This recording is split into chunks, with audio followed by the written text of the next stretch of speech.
Ladies and gentlemen, we're back once again. It's your favorite podcast, Keeping It Rio. And today I have myself a wonderful guest. I'm super pumped up. Let me welcome, it is a great honor, Miss Jennifer Clements to the show. Jen, what is going on? How are you this evening? Man, I'm amazing. I'm sorry. My littlest started daycare a week ago, and we're paying for like a virus service essentially to come into the house, and we all get sick. So I'm sorry if I'm a little raspy, but no, we're great. I'm great. I'm so blown away that you've even reached out. And we're like, hey, would you be at all interested in coming on? I'm always blown away by that. I'm so humble in the fact that like people even like know my story or like watch or listen because I think that I am just an average person living an average life, and that's all I do every day. Just get up. I'm just a normal person. Yep. And that's what makes you awesome, right? Because normal people can do some amazing things. And I was just scrolling through my Facebook the other day. You and I have never met. No, We literally just met like 5 minutes ago. And we've been already yeah, kind of like having a good time chatting. But absolutely. I do that. I start scrolling through there and it's like, maybe it was a podcast thing or maybe it was just a random post, but it's like you posted something about something that's really cool that you're embarking upon right now in Yeah. life. Yep. And I was like, damn, that's awesome. I want to talk to Yeah. her and kind of see what's going on with that because it's Yeah. very impressive and Thank inspiring. you. So Thank you. thank you for taking the time and for accepting the invite from a dude that you've never met before that has a podcast related to his roofing deals. So Hey, it's it's all gonna be trade fun. related. Yeah, it's all trade related. I love the trades. I've been in the trades since I was 3, probably even before then. My dad actually was an electrician in the Air Force, so, he actually worked on some of the panels and installing panels in NORAD. I don't know if you know what NORAD is. NORAD is the big, conspiracy mountain in Colorado, I think, um, and, big sealed up doors. It's a military base inside of a mountain. But that's where he got his start, and then, we moved out to California, and then from California, we moved to Texas. So we've been in Texas about 30 years and rolling around in the back of pickup truck, and I think that that's where going out on service calls with him is where my never meeting a stranger comes from. Like, I will talk to anybody. Like, I talked to a lady last night at the ball field because she had a wagon for, like, pushing her kids around in, and I was like, "Hey, I wanna know about your wagon," and then I got her life story. I met her kid who has, disabilities, how long he's all this tree I mean, I talked for like 45 minutes, and I'm like and Jason's like, "We're here for the ball game." I'm like, "I know, but I've met a lady." So I think that's where it started from at 3 years old, just going on service calls and, meeting people and animals, and I'd play with kids that I'd never see again, getting dirty with them, and while my dad was twisting wrenches. And then, I joined the military shortly after high school and went and did that fun stuff. And then when I got out of the military, I was looking for a job, and then I was just so beat down looking for a job right out of the military. So I'd also just had a kid. So I was 20, I think I was 20. Yeah. I was probably 19 or 20, looking for a job, had a kid, and every interview I'd go on, they'd be like, best of luck, but it's not gonna work. Like, I had so many doors slammed in my face because I was just trying, and little backstory on me is I struggled in school. So I was labeled special education, never gonna thrive, special resources, ADD, ADHD, dyslexia, like you name it, I probably had the diagnosis. And I remember sitting in all these ARD meetings and IEP meetings with my parents, and they'd be like, "Yeah, what's your plan for when she graduates? She's gonna need somewhere to go. What's your plan? What's your plan?" So it was like my teachers were already writing my like failure point of what was gonna happen with me. And I never like, my education, I feel like, didn't start until I graduated. Like, I don't feel like I took on life and even learned how I've learned more outside of school than I ever did in school. And so when I graduated or when I left the military and graduated high school, went in the military and everything, and then got out, and I was just having the door slammed in my face over and over and over and over and over again. Because of course I don't have any college, right? But I'm a hard worker. Like, I'll outwork the most people my age and most people younger than me, but I'm gonna work hard. And so I mean, I remember calling my dad just in tears. Like, I'm like, I don't understand. Like, I don't get this. And he's like, "Well, why don't you come and do, the warehouse?" He was like, I'll pay you to come to the warehouse and stock it, organize it, and order material." And I was like, "Okay, that's fine." And I remember taking the baby with me because I couldn't afford childcare at the time, and, um, I'd put her in the pack and play, and I'd organize the warehouse. I'd stock trucks, I clean trucks, clean vans, take parts, run parts, whatever I needed to do. And then, started just from there working my way up in his company, and then took an ownership role in 2016, and then from 2016 until about I don't know, probably January of this year, um, it just got to the point where it just wasn't gonna work with us working together. He was never gonna step out of the role that he was in, and I was never gonna take complete ownership. It was becoming very apparent, and we were butting heads just so bad. Um, he said some things, my mom said some things, and I kinda just sat back and said, "Okay," and I haven't talked to them since. So, the last thing my mom said to me as I was walking out the door was, "You've been a burden to us since the day you were born. Thank you for finally leaving." And that was in Mm. January. Yeah. So Man, okay, so there's a lot to unpack right there, and, right. that's wow, okay. I wasn't really expecting that to start the whole thing off, so here we go. Yeah, I can appreciate this, right? We have a yeah. lot of similarities. When I was growing up, my earliest memories were my dad would take me to the family, they had a convenience store, Okay. and I would have to do all the shelf stocking and, making sure everything was dusted and clean and all the stuff a 5 or 6 year old can do and Yeah, actually feel like they're, an entrepreneur and helping with the yeah, business. So I can yeah, appreciate your evolution as you go. yeah. I can also sadly I can appreciate, and understand the situation with the family. My dad, the last 6, 7 years of his life, we didn't speak either. And it was just after a while, you just get tired of hearing it, I guess. And you're like, okay, you Mhm. know what? If I'm gonna break free from this and I'm actually going to not be what these teachers have said, and Yep. they've already determined my fate, damn it. Mhm. And it's Yeah, like, in order to prove them wrong, we've gotta, decide to do definitely. something different. Yeah. So you make that decision, it's a conscious decision, and you're also Mhm. aware probably in that moment that it's going to maybe cause irreparable harm with your family. Mhm. But you have to accept that for your own benefit for being here in this world as short as we are. Yeah. Sometimes you Yeah. just have to do what's right for yourself, right? Honestly, and so I'm an only child, so they got nothing else.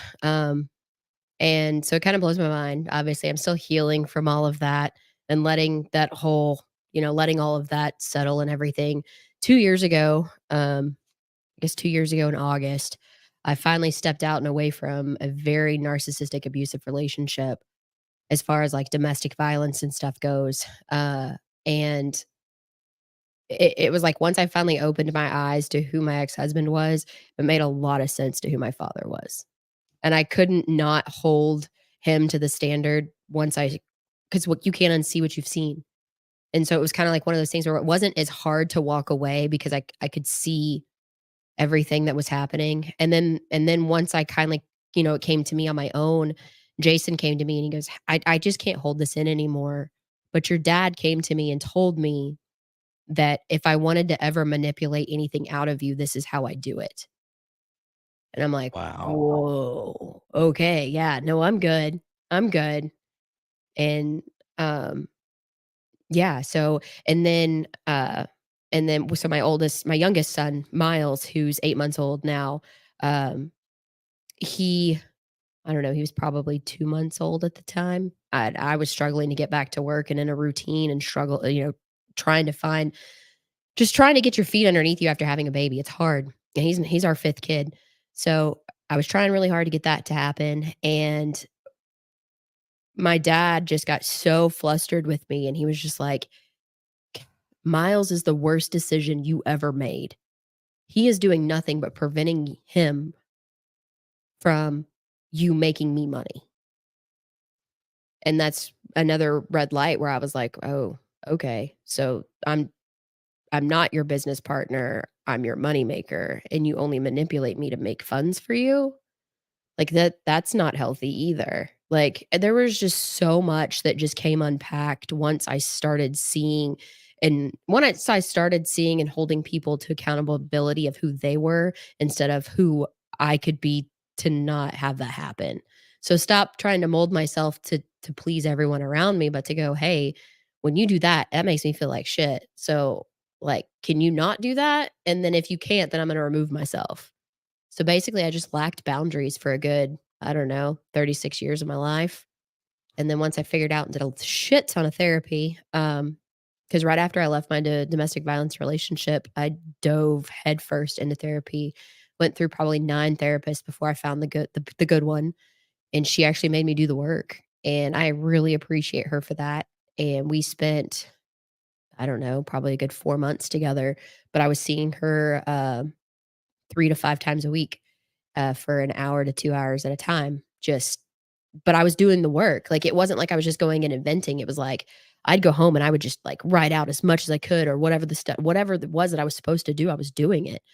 And that's the only reason I think that I am where I am today as far as being successful, and especially in the relationship that I'm in, and then healing the relationship with my kids, and then also too going through and healing because like I know a lot of people out there haven't had to deal with a divorce with a narcissist. It's not pleasant, and it's the world's worst thing that you could ever do. Um, and I really wouldn't wish it on anyone because it ruins you for the rest of your life. Like, you always have that you carry it with you, like, your body carries trauma, and y you and it sucks because you really wanna heal from it, and you really wanna move on from it, but you have to remember they are who they are, and it's never gonna be how you think it's gonna be. And that was super hard for me to, like, accept, and it still is hard for me to accept today because I can send a message. I mean, it's so bad that we have to exchange at the police department, and we have to use a court-ordered communication software monitored by a judge. It's that bad. Yeah. So wow. I So mean, that's I mean, God bless you. You know, number one, for being willing to say, okay, look, enough is enough. yeah. It takes a lot of people getting a lot of stuff happening, and, Mhm. and everybody in life says, it doesn't happen to you, it happens for you. I think that's bullshit in a lot of cases. I think a lot of stuff happens to us. And I Yeah. think sometimes us being the people that we are, being, soft hearted or just being Yes. people, Yeah. I'm the same way you are. I can strike up conversations with random strangers for Yeah. hours on end, Yeah. and that characteristic is awesome. I'm the most proud that I have that characteristic, but at the same time, it we can be punching bags sometimes, and we want to please Yes. people. We want people to love us. We want to be popular, and everybody just, and when it doesn't happen, it can really, really be traumatic. Oh, So yeah, it can be, yeah. I yeah, totally so get you it. stepping up and taking that step and saying, "Look, I know that I'm not what I should be, and I don't wanna be this anymore," and actually No. doing the work. Like you said, most people suppress it. They don't do the work, and No. it really never goes away, but No. it's It very doesn't. impressive that you did that Yeah. because, like you said, it changes who we are as people, and it's guaranteed the reason why you are where you are. So, Yeah. And, that's and the best piece of advice that I ever got was years. I mean, I'm talking like 5 years probably before I decided to finally end my divorce or end my marriage was,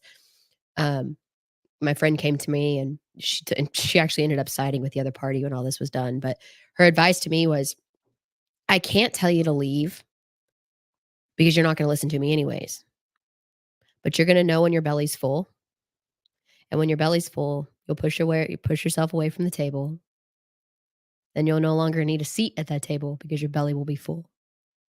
And so I spent 5 years after that whole statement evaluating how full I was of everything, of every situation, and that stuck with me, obviously, so that I look at every single situation where it's like, once you push yourself away from that table, that seat goes away.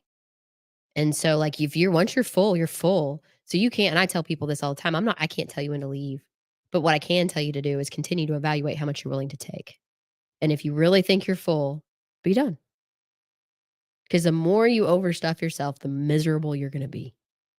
It's like just like when you eat a meal, when you eat Thanksgiving, like, at some point, you stop enjoying Thanksgiving Even if it's good food, like you're still you can overeat on anything, whether it's good or bad. And so you've got to constantly be evaluating what's good, how you feel, how full you are of the situation, and then push yourself away from that table. Was the best Wow. advice I ever got from her. Yeah, and that's amazing. That's gonna make a really good reel, I can assure you of that. So you're going through this process in your life, you're Yeah, changing, you're healing yourself, you're yeah, becoming who you're meant to be. yep. Obviously, along the way, it's not like rainbows and sunshine all No, the gosh, time. no, There it's are not. days still probably where you second guess a lot of things that have happened, and like you said, this stuff just stays with you no matter how hard you try to get rid of some of this stuff. It just stays with you and it will be there forever. So, Yes. what do you do on a bad day when you're not feeling it? Because you've still got to get up. You've got to be mom. You just said 5 kids. Yes, You've 5. got a career. You've got Yep. all kinds of stuff going on, Yeah. and you don't feel S like getting out of bed still, and it's like, damn, what gets you and what motivates you, and how do you do that? If that makes sense. No, it does make That's a sense. deep question. It is. So it's multi-layered. And some days, I'll be honest, I can't. Some days I just don't. But I give myself that day. Give yourself grace. Give yourself the grace that you give your children. Give the grace that you give your best friend. Give the grace you give to others. Give it to yourself first. And that was really hard for me to accept because I was not willing to give myself grace. I was not willing to say, yes, you can stay in bed today. I was not, I was like, if you stay in bed, you're a failure. No, that's not the case. Like, it's okay to say, hey, I just need a day. And even if it's a Tuesday or a Wednesday or a work day, whatever, who cares? I mean, I've had those days where I've literally been in fetal position, just crying and literally could not get out of bed. And that's just the way it is. And then I've had other days where it's like, okay, well, if we can't get out of bed, what can we do? Can we shower? Okay, we can shower. Okay, good. Good deal. Okay, what can we do next? Can we eat? Okay, yeah, we can eat. What are we gonna eat? Like there some days it's like I give myself grace for just staying in bed. And some days I give myself grace for being like, the step-by-step process of okay, all right, granted it's 10 o'clock in the morning, but what can we do? Okay. So then you break down your day and it's like, by the time you reach probably the fourth or fifth task, you're like, okay, all right. So I'm gonna work a little bit later tonight because I got a later start, but we can do this. So you work your way into, those little I mean, it's no different than when you're in the military and they get you up in the morning and it's like you start your day by making your bed. It's that, okay, well, if you can make your bed, you can do the next thing and the next thing and the next thing. And then there's days where I go back. Yeah, I'm good, thank you. There's days where I go back to my all of my journals and my therapy and my coping mechanisms, and I one of my big things was how to fulfill yourself, without getting touch from somebody else. That was the number one thing, was like I wanted to feel physical love, physical touch, but you could not seek it external validation. Like it was all about fulfilling everything internally. And so it's like some days I've got the world's best hoodie collection because I figured out through therapy that hoodies fulfill my need for hug without having anybody else around. And so if anybody wants to know my love language, you wanna buy me a hoodie, that's where it's at. Um, That's but, awesome. yeah, so I have a huge hoodie collection, and some days I'll just walk around in a hoodie and, Jason's amazing, and he's like, "So we're having a hard day today, huh?" Like, "Yeah." But that's because That's he's learned, we built that foundation in our relationship really early and just talking about everything. And yeah, like you got to do the work in you. Like give yourself the grace. Sometimes take baby steps. Sometimes stay in bed. Like all of those things are okay. And there's no wrong way or right way to make it through life when you're trying to cope because nobody gets to tell you how you're coming back and your comeback story is wrong because they didn't live the story that created the comeback. That's fire. I love that so much. And wow, it's really cool because this is definitely not the conversation I don't think either one of us were probably planning on having at all. But thank you because it's very personal and like this is amazing stuff. Yeah. A So, question I want to yeah, ask, because I do feel like you and I have a very close like similarity as far as just the way that we think about life, and our personalities are they're meshing pretty good. So yeah, um being outwards, to the world, with all the trauma, with all the stuff that's gone on, with all the yeah, emotions, that we experience in life. We yeah, just, literally seconds ago, we're talking about being in the fetal position crying. yeah, But absolutely. then you have to also come out and, like you said, I can strike up a random conversation at a ball game for 45 minutes and get a Yeah, life story out of someone. So yeah. do you think in any way that the outward, um, I want to say like an extroverted introvert type That's deal, exactly what I am. do you force it, or is it something that comes natural to you? So it depends. So if I go to an event, because I am a public speaker as well, if I go to an event and I have to, like, if I'm out for an extended period of time being an extrovert and talking with people, and then also too, I call it word vomit when people come up to you and they like vomit their entire story on you. Um, And that's how you gain connection with people, and I don't mean that in a negative way, I just don't have another term for how, like, they literally dump, like, almost all of their life on you because I'm looking for that connection, like, they felt connected off of what you were saying on stage, right? And so Yep. they wanna come to you and that's so when I meet people in public speaking and I'm off stage, I'm not talking anymore. They are talking to me and telling me their story, and that's the way it should be. They've already heard, they want me to hear, and so I listen. And so, um there are times being extrovert, like, after an event like that and being so outwardly connected, I will retreat for a few days and kinda, like, rebuild my because I'm literally drained, like, I don't that's I'm exactly that. I love being an extrovert and I love people, but there are times when I shut out the entire world because it's almost like I have to refuel, like, I have to charge myself again, and I charge myself by seclusion. Um it's not as bad as it used to be. It's getting better. So, I'm grateful for that aspect of it. I used to have what I called my closet blanket. My closet was my safe place, and so I had like, I crochet, and so, I crocheted myself a closet blanket that was, like, super thick and fluffy. I gave it I d It's probably been a year and a half now. I finally donated it away to, another woman who was going through a traumatic experience in her life, and I said, "This blanket has loved me through so many things. Take it and love on it and love it, and when you're done with it, pass it on to the next woman who needs it." And, it's like the traveling pants, but, like, traveling blanket, you know? Um Yeah. What an amazing story though. That's so, so beautiful. And like, I know that that impacts people, and you're changing people's lives by the way that you're doing that, because it really means the world. And that is so amazing, because Thank you. I do the same thing, right? I was a public speaker. I was literally a co-MC of a pretty major event a couple weeks ago down in Florida. Yeah. And in that process, you have to be out there, Yeah. being I'm Chuck all the time, Chuck from Rio Blanco, or just Chuck. Mhm. I do this podcast, and in my roofing industry, I'm pretty well known because I'm just goofy, and I'll just like throw a podcast out and people watch it and they get to know you. Yeah. Um, but it's tough because I literally you build up to that day, right? And I was there Mhm. for 90 days, and we're building up to this event, building up to the event. I found out that I'm going to be doing all this stuff the day before, right? Like I was Mhm. not prepared for anything to happen for me. And it's Mhm. like, oh, you're going to get to be the guy up on stage that introduces like yada yada yada yada UFC Hall of Fame guy, and it's like, Mhm. oh my gosh, like what? And in Mhm. the moment, I don't get nervous or scared. And you No. get up on stage, there's a whole bunch of people, and you're like making them joke. And I made them give me a round of applause, like it was the corniest thing ever. I was like, give me a round of applause for my energy. And they Yeah, did, right? right? Yeah. And then it's like, okay, that was a 3-day event. And then on the fourth day, like I did not want to be around human beings. I No. flew back to Texas, and I literally stayed in my house for 2 days.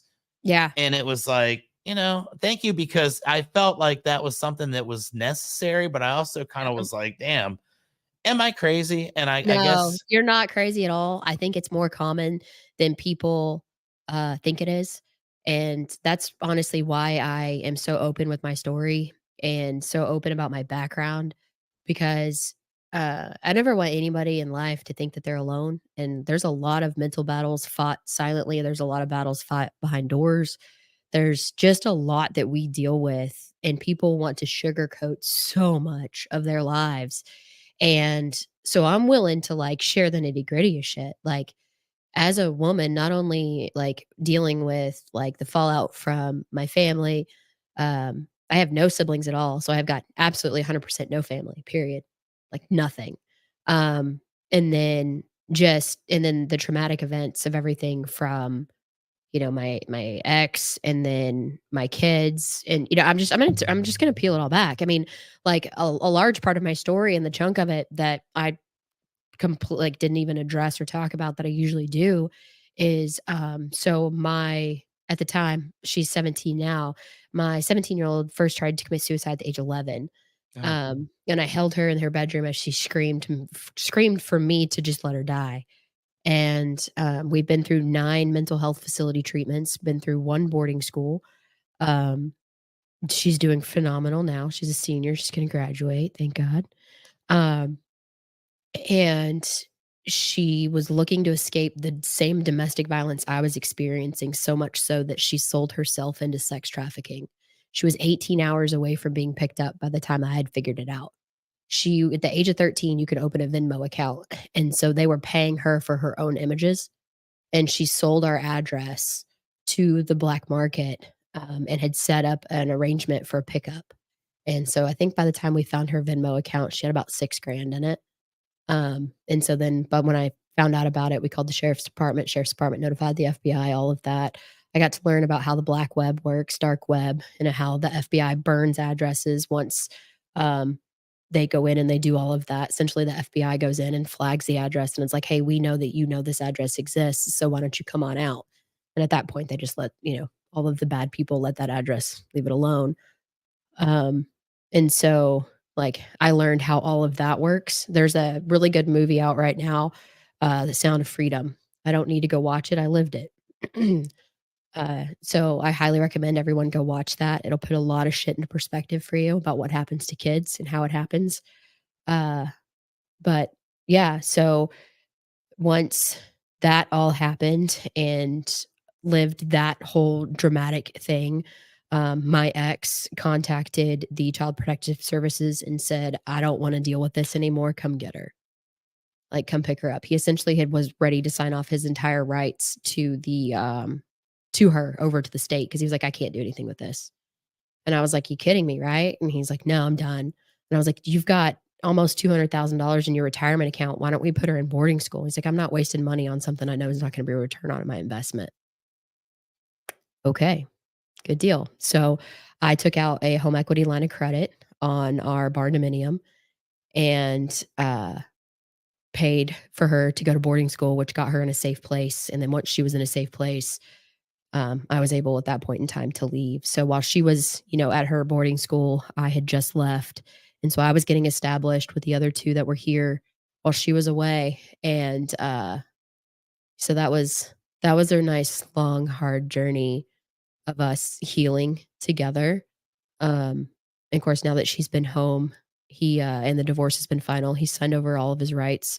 So all 3 girls share the same dad, and he's signed over rights completely to one of them, but kept the rights to the other 2. So she lives with that on a daily basis. We go through a lot with that. It's got to be hard for her to see that he's capable of what she wants, but not for her, but for the other 2. So we live that on a daily as well, which has also made me work harder to develop a better relationship with all of my children and to be the mom that each one of them needs, not being the same mom to all of them. That was a really hard thing that I needed to learn too. So when people talk about like their hard stories or that they're struggling or whatever, I look at people and I'm like, I listen to understand where they're coming from, not to listen to respond. And I think that's why I love podcasts so much and what's going on with this whole new virtual aspect because you can listen to not have a response. You can listen to understand somebody's thought process, how they got there, what they went through, all of that. It's so important to just have the grace of like, you never know what could happen to you. You just don't. No, Just it's so true. And I mean, I love what you just said there. That was like, wow, this is the most powerful episode I've ever done, and like 135 of them. So thank you for this, because it's just this is great. I mean, not great, but you know what I mean. I'm yeah, really yeah, yeah. enjoying our conversation. Um, let's shift it a little bit, you know. Yeah, go So for it. you've gone through so much. You're still Yeah. here. You're a champion.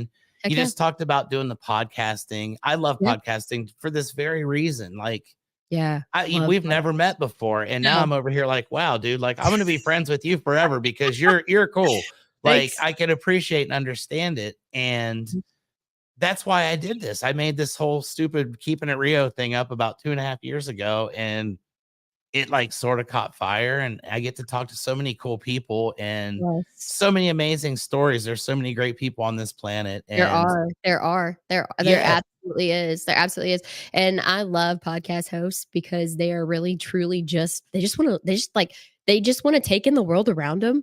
And I love that, like, virtually, like, it's made the world so small. Like, you can meet with anybody, and I love that because your story could impact someone in India or the Philippines, or it doesn't matter. Like, somebody can learn something from you, whether it's sales or how to heal a heart or how to have a conversation, or hell, maybe they're even listening to learn English and how to use it. You don't know, right. Hey, I'd love to think that I helped somebody learn how to speak English, because I'm right? I'm I'm slightly above average at it, I guess.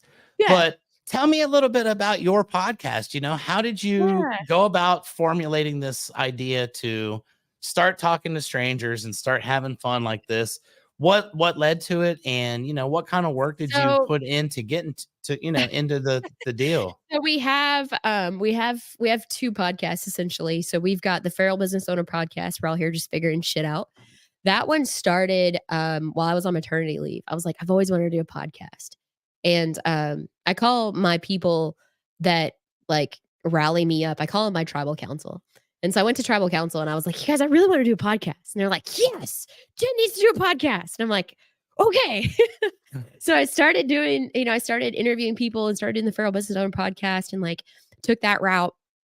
And then funding obviously got super tight. And so that kind of like paused for a little bit. And then when I left the electric business, I was like, I got to do something. What am I going to do? Well, I started content creating. So I jumped off and I do social media management for a bunch of different brands across all over the place. So I handle social media brands, social media marketing, content creation, filming, short clips, all of that for people who need it. I mean, I help people tell the story of the brand. Like people buy from your story. That's what they want. They want connection. They don't want a social media post. I mean, I do that. There are brands that that's all they want. They don't want to tell the story. Don't get me wrong. But the brands that excel the most in social media management are the ones that tell the story of who they are, and the ones who are willing, like, and that's why businesses who do podcasts like this, like yours, are more successful because people get to build that connection with you. There's no, like, they feel like every morning they get up and they want to be a part of it. So I actually started, I guess, podcasting before I even knew I was podcasting because I used to do a segment every morning called Coffee with Jen. And that's actually how my fiance Jason found me. And that's one of the reasons how we met. And he actually like social media stalked me for like a good 2 months before he introduced himself.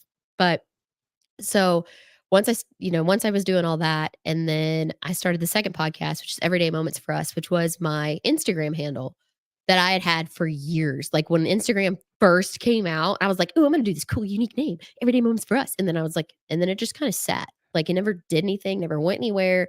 I was just like, I know this is a good name and I'm holding on to it. And like everybody else is like some like random codish name or whatever on Instagram. But so I was like, I need it. We need, like, let's turn this into a podcast, babe. And he's like, what do you want to talk about? I was like, people are really interested about our story and who we are and what our foundation is and how we deal with stuff. So, he's got a crazy ex. I've got a crazy ex. We're blending two families together. We have a kid together. Like, we work together. Like, people want to know how to make all this shit work because on the outside, people like, people look at the polished image from your photographer and they're like, oh my God, they're so, like, they just have everything together. And I'm like, no, we don't.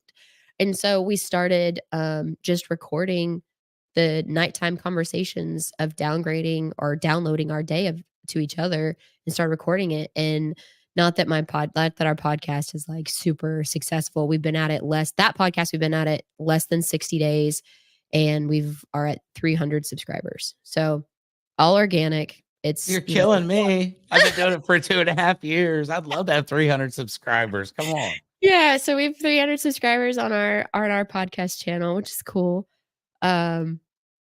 But yeah, we're not monetized or anything with it, but it's just cool stuff that we talk about, and we're open and we share. People text us with their stories and like, "Hey, how would you deal with this? How would And so we address text messages that come in, and um, or different things that we're struggling with or the kids come up with or whatever. Like, we just talk about it because there's just so much like polished shine out there. And that's why we're just like, nope, this is every day. That's just the way it's going to be. And that's how it started. And that's what we keep going with, and just sitting down on this couch and talking. And so, yeah, we've got, this is our second master suite in our house that we've painted the walls black and legit got like $60,000 of equipment sitting in here That's that awesome. we do podcasts with. And then too, it's good because I use the gear for content creation, and Jason helps me with all of that. And and then we also just launched oh gosh, I think it's probably been 4 weeks. So I guess we're 30 days officially launched with Valor Electrical, which is completely female owned, and that's my new baby. So I got the Jennifer Clements agency, which is social media, and now I've got Valor Electrical, and then we've got the podcast. So hopefully, eventually, the goal is the podcast will be monetized. That'll be mailbox money. And then, since I learn and know social media content and strategy, that obviously is going to help the electrical business. And then I still would like to keep the Feral Business Owner podcast going, but it's kind of on pause for the time being, just because three ventures and 5 kids. Yeah, That's a you lot. you need about 15 minutes to breathe every day, right? Yeah, yeah, that's called a shower. I get it. Oh my, that is such a amazing, plate of stuff. And you just mentioned it, okay? The reason that I wanted to have you on the podcast in the very first place was because of your new business venture. Like, I Yeah. thought that was going to be the story today. Oh Here yeah. we are 40 minutes in, and it's like, oh Sorry. yeah, by the way, I also. So Yeah. tell me a little bit about this. Okay. You said, since you're 3 years old, you've been in the Yeah. electrical field, Yeah. grew up in it, you understand every aspect, Pretty went much. through the family business, Yep. headbutts, which happens Yeah. a lot. Now you find Sure do. yourself in a position where it's like, all right, well, I'm just Yeah. gonna throw So myself out there and do an electrical company. So, like, yeah. how does that happen?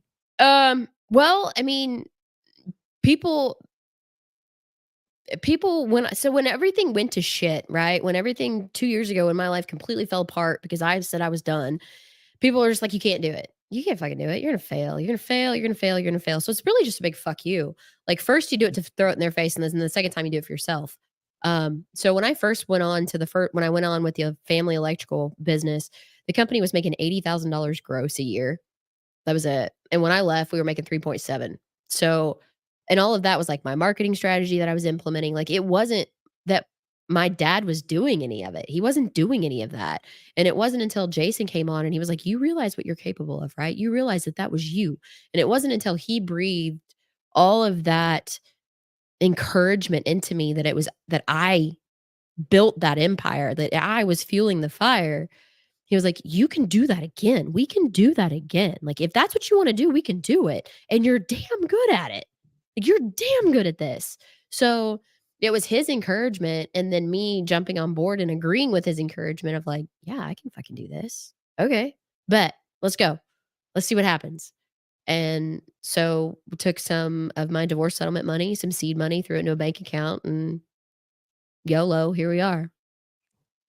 That's awesome, right? Like, hey, I know I can do it. I mean, Yeah, like I told you, my story is the same thing. I came to San Antonio. I'd never been here before, and the day I right. got here, it was like I'm inheriting a dead company. So Yeah. let's do this, right? That sounds Yeah. fun. Yeah. And I've No, of learned a lot throughout the process. I'm sure you have course. as well. Yeah. Um, you know, It's not always getting easy. it's never easy, right? I mean, if it's Mm-mm. easy, something's probably going wrong or something is, Dude, you're man. complacent. Yeah, you're like, "Yes," and you're like, Yeah, so that was one of the things that, like, in the last company, I was like, I got to the point where, like, I had worked so freaking hard to get us to where we were at, and things were finally, like, you work really hard to get the gears in place, right? You're like, "Okay, this gear goes here, and this gear goes here, and this goes here." And so finally, once you get all the gears, you're like, "Okay." And then you finally start to try and get that momentum machine going. Well, then once that momentum machine's going, you just have to sit back and oil the gears every once in a while, right? And so Yep. I was finally at that point where I was just oiling the gears, and I'm like, "Okay, but now what?" Like, I was so used to being in that, like, this project, this like, working towards that deadline and that goal and being so goal-oriented that I was not satisfied oiling the wheels. Like, I just wasn't. And then, that's where I think I struggled, was just like, "I don't know what to do here now." Like, Yeah, I mean, he you would need come to in and be be like, "What are you doing occupied today?" and And I'm like, "I don't know what I'm you doing today." it's so crazy that you say that because that's what happened with me. Exactly the same thing, right? I had the roofing business and we had 3 different locations. Mhm, And the thing of it was when we started it, it was just me. mhm, And that was cool. I'm here in San Antonio. I hire some people. I get a little team going. We've got a little office. It's starting to do well. But then we start to expand and you realize, okay, well, I can't be in all these places. So yeah, you start putting people in those management positions. And then all of a sudden, I'm like, what do I do? There, mhm, I was supposed to be the guy that was like rah rah, but now there's a rah rah person that's at each one of these offices, mhm, and you lose your sense of purpose, and you just mhm, like you go through the motions. And I mhm, understand it because it happened to me, and mhm, that ultimately was like I have to do something different because this mhm, is just it's going to make me insane because of my personality and just the way that I am. yeah. And again, I'm glad to hear that that happens to other people because It does. everyone looks at me and says, "Dude, you're crazy." Like, you just take these No. weird risks and you do stuff. And, one time I lived in Columbus, Ohio my entire life. I'm Yeah. 32 years old and I was a truck driver. And I got an offer one day from the company I was a driver for to go open a roofing supply company from scratch in Okay. Charlotte, North Carolina. And I'm like, let's do it. Yeah. I Yeah. ended up in Texas by complete chance. Like I never Yep. meant to be here. I never dreamt of Right? San Antonio. And it's like, but as Yeah. you keep going, you get more and more experience, you get more confidence, you Yep. get beat up a lot more, and I think that those beatings are what really makes us who we are. Yes. And Yeah. once you've been through all this, you've started to rebuild, you've got your business. Yeah. Let's talk about your company. Yeah. Small business, obviously, you're Super just getting small. started. Oh, yeah. Super What's your small. what's your team look like, and what does the forecast look like for you? A year down the road, what do you want it to shape into? Are you happy with where you are? Or are you looking to Yeah, like, take I'm over the sup world? yeah, no, I'm always gonna take over the world. I've told myself that I'm gonna own a private jet someday. I Um, love it. yeah, I will. And, but, I mean, I know I can't use it all the time, so it'll be a business thing where I, like, rent it out for other people. But, so I honestly, it's right now, it's just me and Jason. We've got 1 part-time guy, and we are just getting up off the ground. So, like, any phone call, any opportunity, anything, like, the answer is not no. We're bidding a ton of commercial work, putting out a bunch of stuff residentially to get going in the market. And, yeah, like, I don't kn I honestly, like, I here's the deal is, like, I think I set myself up for failure the last time I said, "This is my end goal." I don't think I have an end goal anymore. Like, I don't think I'm gonna be like, "Oh, okay, once I get to 10 trucks, I'm gonna be happy." No. Like, I think I'm always just gonna be like, "Okay, can we add AC? Okay, can we add plumbing? Okay, how many trucks can we add? Okay, what city can we go into?" Like, I think I don't have a trajectory. I don't have a plan. I don't have an end satisfactory of what we're gonna look like in a year. Alls I know is that tomorrow I'm gonna get up and I'm gonna work just as hard as I did today, and it's gonna pan out. Whatever it is, it's gonna pan out. Whatever you get up and you work hard at and you focus on every single day is gonna pan out. You can't not be successful if you work on something every single day. You're either gonna figure out what's wrong or figure out what's right. You're either gonna keep what's good or kick out what's bad. Like, it's just the way it is in my head. So it's like it's really hard for me to answer that question about where I think I'm gonna be in a year because I didn't think I was gonna be here 2 years ago. I didn't think I was gonna be here 30 days ago. Like, I didn't know 30 days ago I was gonna be like, "Okay, let's open an electrical contracting business again."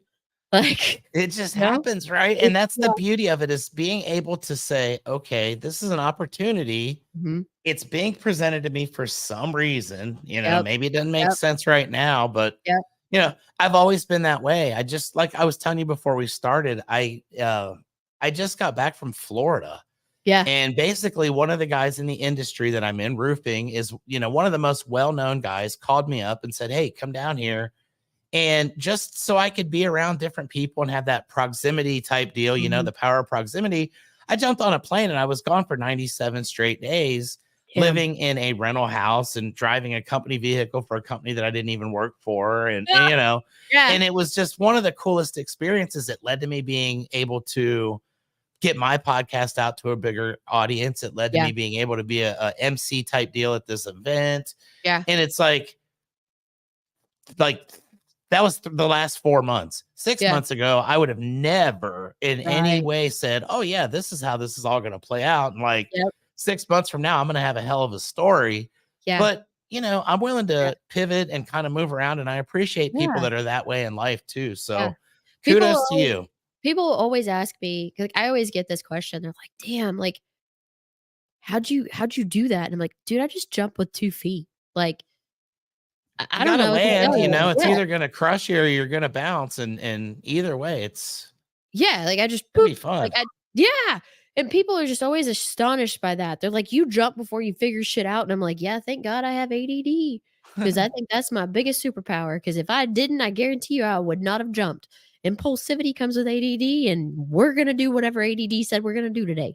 Like, God bless you, ADD. I love it too exactly. because it's so right. It's like Yeah, I'm like, let's go, let's do it. yeah, And yeah. if I think about it, it's analysis paralysis, and I don't ever want to get to that because I've done that many times in my life, and I realize it's a brutal cycle. So it's It like, hey, is, go with it your gut. is. If it feels good, if it feels like something that you can make a positive out of, why not? Right? I never dreamt Well, I would here's have a the thing roofing is you deal. can I make a never dreamt of Texas, and here we are. right? Yeah, you can make a positive out of everything because so long as you're learning from it, it's not a negative.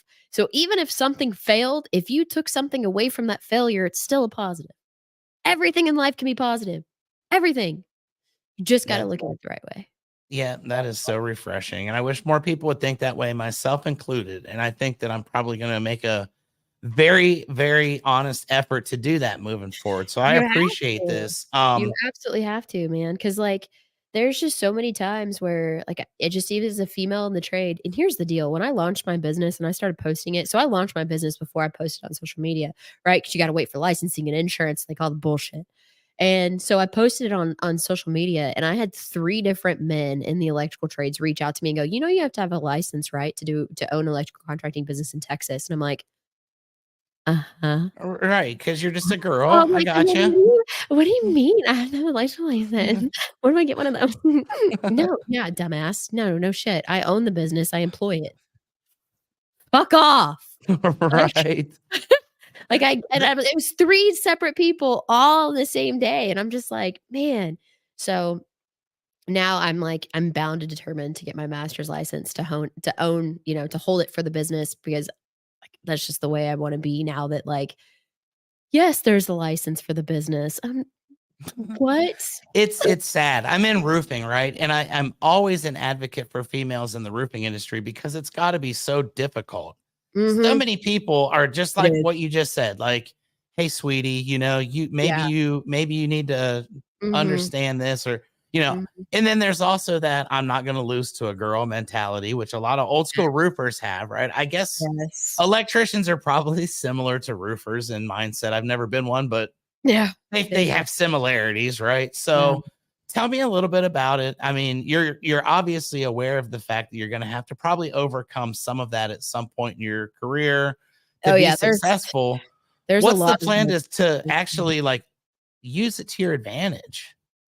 um, I mean, I already am using it to my advantage. Like, I'm using all of my skill sets, all of my, I play to whoever you think I'm gonna be.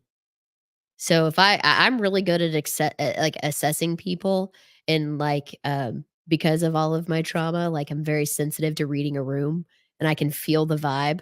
And so, like, I can tell usually with, like, interacting with men and stuff, um, and I've pissed a lot of them off, which is fine, but I'm using it to my advantage because ultimately we are right now more so than ever, women are going back to staying home because we can't afford childcare right now.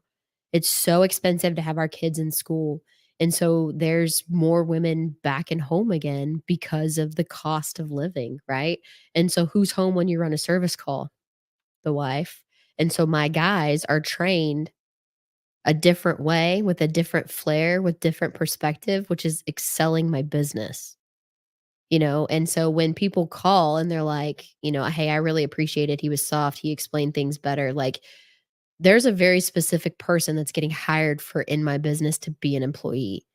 And if you can't handle me running the staff meetings and you can't handle the way I'm training you and you want to buck up against me, you get your ass out the fucking door because there's another company you can go work for, but it ain't going to be mine. And there's a lot of power in that. And so, and to that, like, I'm also using it to the aspect of that there's going to probably be a shit ton of female electricians that want to come try it out here. And that's great. You're more than welcome. I would love to have you. I would love to employ them. Like I said, I've got 3 daughters. So this is also a show to them of like, we can do anything, we can be anything. Growing up, I don't know if you've watched the Barbie movie yet or not, but essentially it's like, growing up, we were playing with Barbies and it was like, "Oh, we can be anything. We can do anything." And then we go out into this world and it's like, "Oh, we were lied to. We can't do anything. We can only do what men say we can do." And that's not true. We can do anything we want, and you just have to be confident enough in yourself to stand toe to toe with someone who says you can't do anything. And to position yourself in a loaded room to be heard, um, is a challenge as well. I mean, I've had to literally tell men while I'm talking, I'm like, "That's a fantastic idea, but shut up." I've legit said those words. I'm like, "Yes, but shut up. Like, I'm not done talking." And then they're like, "Oh." Like, yeah, like, just because I'm a different gender does not mean I get a different level of respect. Like, we all get the same respect. I let you finish talking, you're gonna let me finish talking. And so I think I use it to my advantage. I challenge men on a daily basis, even in the parts house when I call and order materials, or I go and even pick up materials. And I want to chat. And they're like, "Oh, sweetheart, what are you looking for?" Or, you know, when I'm looking for wire or whatever, and they're like, "Oh, would you need help carrying that?" No, I understand I'm 5 foot tall and 125 pounds soaking wet. I get that, but I'm a lot stronger than you think I am. I'm good. Like, there's so many different challenges, so many different aspects to it. I'm challenging the blue collar industry every time I see like a panel of like these conferences and stuff. I always challenge because there's usually a flyer, right, that they put out. And I go and I'm like, I look at it, I'm like, "Hey, cool event, but where's your female speakers? I don't need to go listen to another man talk to me." Nah, I've been to so many conferences. I don't need to hear another man's perspective. Where's your females at? And then they're like, "Oh, we have a female panel." And I'm like, "Oh, okay. How many men panels do you have?" "Oh, okay. So all of your men are speaking individually, but you don't believe that the woman is confident or capable enough to speak independently. You decided you need to put her on a panel of women? No. Have women speak it." So I'm just speaking out like on any trade event anywhere. Like I call like publicly in the comments on your post. I'm gonna call you out. Like, women are stronger than you think they are. We're running the world. We've taken a place and now we're taking your businesses. So here we go. Yeah, I got nothing but love for that. I think it's awesome, and I try so hard to be a good advocate for that because Yeah. I understand it. Going all the way back to when I was in North Carolina, I had a young lady that worked with me in the office, Mhm. and I had been a truck driver. I drove trucks and I delivered shingles. I'd like load them Yeah. up on roofs with a conveyor belt. And I did that for 12 years. So I was kind of oblivious to like what really went on around the world.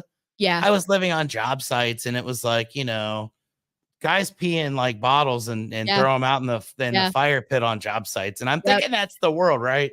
Yeah. Well, I get into this office environment and I'm working with this young lady, and she was, I think, 19 or 20.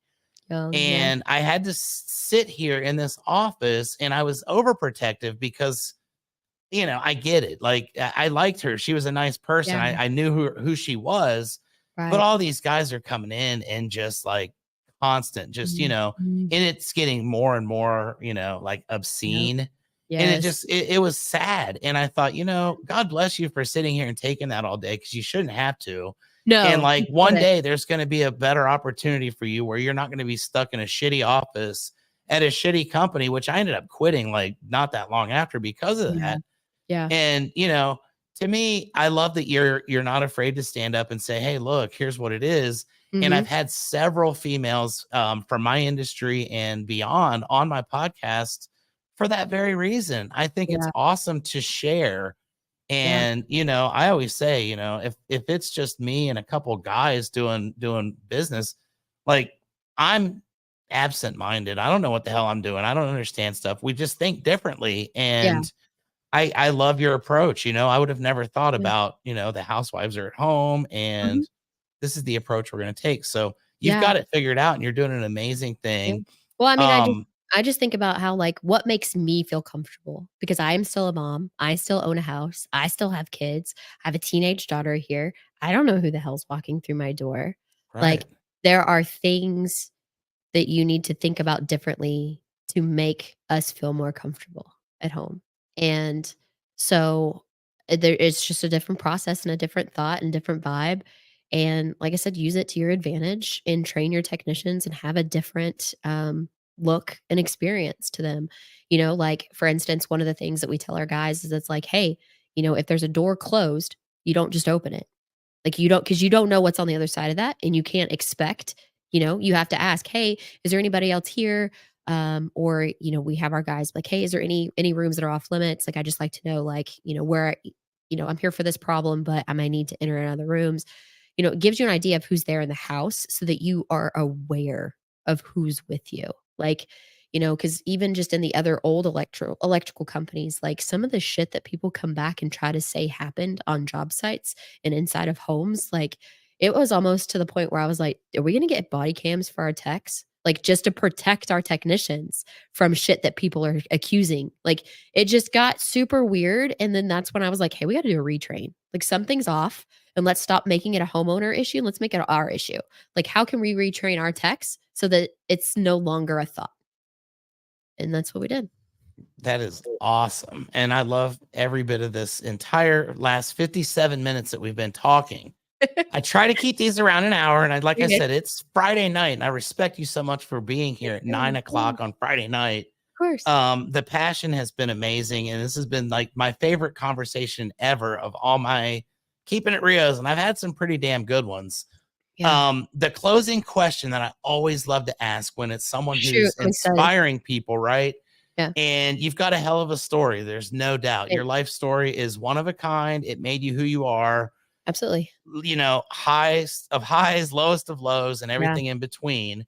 Yeah. When you get out in public and you start putting this out in podcast form and you start sharing your story, you're a rare person because not everybody's willing to do that. They're just kind of, No. I don't want to put myself out. I don't want to be on camera. Yeah. When you do this, you kind of hit on it earlier. People are learning how to speak English somewhere in like Yeah. Bangladesh because of our podcast. Yeah. But one of the most amazing things for me, I've been doing this, and like I said, it started off as four guys talking about sports and like Yeah. stupid Keep it good. roofing Yeah. stuff. And it's become something that's really kind of evolved. And Yeah. one of the most rewarding things is like when I go somewhere and some random ass person will just be like, "Hey, I like your podcast. I see your podcast. I recognize you." Yeah. I had a guy about maybe 6 months ago just randomly reach out on Facebook Mhm. and he says, "I saw this episode of your podcast from like a year ago Mhm. and it really hit me." And the guy that was the guest, he wrote a book and I reached out to him and he sent me an autographed copy of the book and all this stuff. I Yeah. had no idea who this guy was. So Right. it warms my heart when people reach out and say, like, I was impacted by what you said. You Yes. brought somebody to the world that like shared their story and it changed my life. Right. Tell me about the best, and this is hard because the best one, you probably get a bunch, Mhm. where you've just had some random person who you don't know, or maybe even someone that's close to you, and Mhm. they come up and they say, "Jen, your story has inspired me. Because of you, I want to, join the military. I want to start my own business. I want to, get out of an abusive relationship. I want to make myself happy again. It's all because of you. Do you Right. have any of those that really, Yeah. stick out in your life that you just always kind of reference when you're having a bad day and Yeah. think, I'm Yeah. really doing something? Yeah. So when I went public with my divorce and that it was over, I did not intend to become an advocate for divorce and for leaving shitty relationships. But, they came out of the woodwork and they said, "If you can leave, I can leave." And I was like, "Whoa, that is not what I meant by any of this. I did not mean to start a movement of any kind. That was not my intention." But I had probably, I would say 5 to 7 women message me and, they're like, "No, you inspired me to finally get out and leave. Thank you." And so and I still am close to these women today, um, and we message, and I've gone to court for several of them with them because or even just sat in the back of the courtroom while they had a really hard hearing or whatever, and just with solidarity of like, "I'm here. I know you're scared. I've been in that seat too, and I've been just as scared as you are. I'm gonna sit back here, and when you're done, we'll hug it out and we'll walk out of the courtroom together. It's gonna be okay." Like, that blew me away that just by stepping out and saying, "Hey, uh, this is what I lived through, and now I'm gonna admit that it wasn't what I was putting out on social media, and I'm leaving." The messages that women were like, just 2 months after I left, they were like, "No, you gave me the confidence to leave too. Because if you could leave, I could leave." And I was like, "Whoa." That just blew me away. That still sticks with me, and I still very much support those women, and that's why those messages right there are just why I continue to just share, what's happened. And then too, sharing my story about the depression with my kiddo and, like, the challenges with her and stuff, I still get messages. So, live your story, tell your story, um, be honest, be flexible, because you never know who you're gonna impact. So, Yeah, and I think also just always remember when even when it feels like you've got nobody around, you're never totally alone. There's always someone around that understands, that's been through it. yep. And I gotta say, Jennifer, thank you so much for this. This has been Absolutely. awesome. We're gonna do another one at some point, I Okay. promise, because I've enjoyed this. We're following each other Absolutely. on social media, so Yeah, you're gonna like become a fan of Keeping It Real, I absolutely. Heck yeah, promise. well, And thank you so much. If anybody wants to follow you, wants to get a hold of you, anybody in your market that wants to do business, this is also a trade related yeah, podcast to a yeah, degree. How do yeah, they get a hold of you? How do they make it happen so that they can yeah. get you out to the house and get the Freaking So business rolling? yeah, so Valor Electrical Team, we are you found the right one when you find the pink page. Like, you found the right Valor Electrical Team when you found the pink page, so keep that in mind. And it's VET for short, vet, because 'cause I'm a veteran. And then if you're looking for just me, you can look up, The Jennifer Clements. I LLC'd my name, so I am actually The Jennifer Clements LLC, which Nice. is kinda That's cool. awesome. That's a power move. Right? Yeah. So, protected myself, protect my wealth. And then, yeah, so you can go to thejenniferclements.com. You can sign up. You can get my weekly blogs that I drop about life. You can check out the podcast there. You can find Valor there. So essentially, I guess just go to thejenniferclements.com, find all my socials. You can even search me up on social media, The Jennifer Clements. If you want to find me on the Facebooks, the everything. I am The Jennifer Clements on everything. So that's it. It's the easy way to do it. Booyah, ladies and gentlemen. The Jennifer Clements. Thank you Yeah. so much for this. I've enjoyed Oh, it. Everybody that watches Keeping It Rio, thank you guys for your continued support. Share this one with everybody because I want it to go viral. I think it's very important for people to be open and honest about their lives. And I believe that your story is probably going to impact a lot more people and, hopefully I hope millions so. before this is all said and done. So God Yeah, bless you. yeah. Thank you for your time. Thank you, everybody. Until the next time, I end with my cheesy line every time. Keep on